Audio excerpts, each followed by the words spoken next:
1968, Jane Fonda starred in Barbarella. You really can't go wrong. This was just super awesome. Really enjoy it. It's a cult classic, and if you're not familiar with this, it's in the same vein as Flash Gordon, big giant movie sets, sci-fi. The only downfall is because this was at the height of the sexual revolution, this movie does include themes of sex and nudity, which are very tame in today's comparison. My first impressions of this box are really sharp. I'm not sure how they put this together, but it does not soak up any of my finger oils. It has a nice matte finish, really enjoyable. Love this box set. I do keep the J cards because that's where all the information is. Very first is this book. Now I love the artwork on here. This is something I had never seen before, but this I have. I've seen this in production photos and stuff about the movie, original posters. I found something that had this on there. So I have seen that image before, but this entire image, I don't know if this was like commissioned by Arrow Video or if this is something that existed previously and that they repurposed in tradition of boutique Blu-rays, and Arrow Video is no slouch when it comes to that.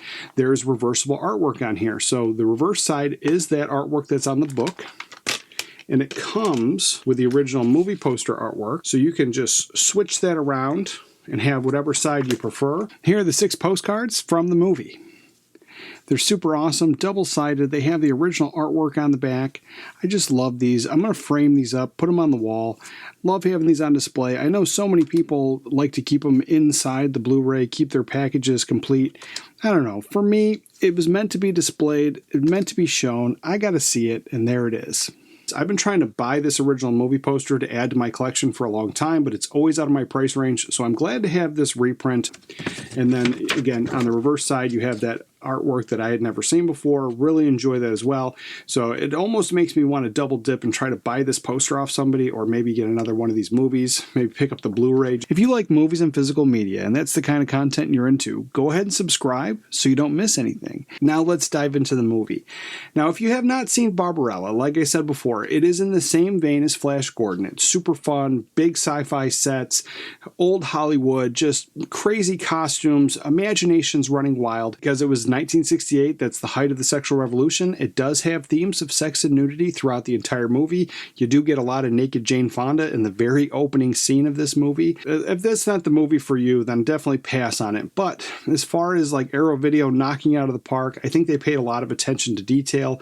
They did a new 4K restoration on this. I was really afraid that a lot of the older special effects would just really be noticeable in the 4K. When I went back and I looked at the original Blu-ray and I checked out all the special effects, they were there. You could see the wires in the spaceship as it's flying away. As they're flying around, it seemed like there was extra panels or maybe a different camera, a little bit heavier film grain, different shades. That was still all present on the Blu-ray copy, and now it's just really noticeable on the 4K. When it was on Blu-ray, you could totally see the wires. For me, I think that adds charm to the film, and sometimes in those crackles and the dirt of the film, which is on the Blu-ray, I think that also adds charm to it.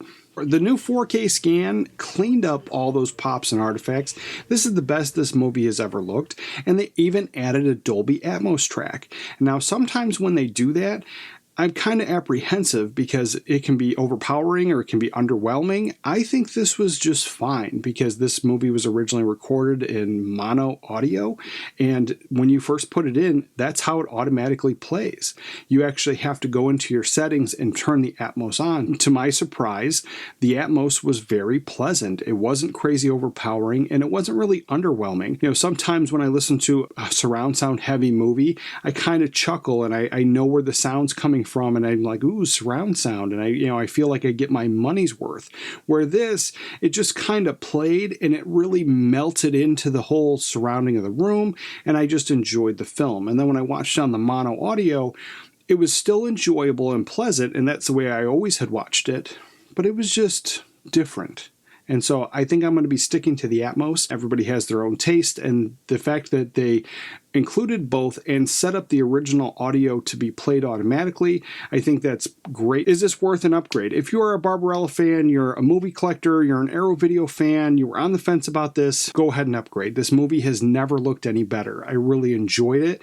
Click on this video right here for more movie reviews. And let me know what you guys think. Let me know which one you picked up, if you like Barbarella, if you've even seen it before. But with that, watch a movie today, and I'll catch you guys next time.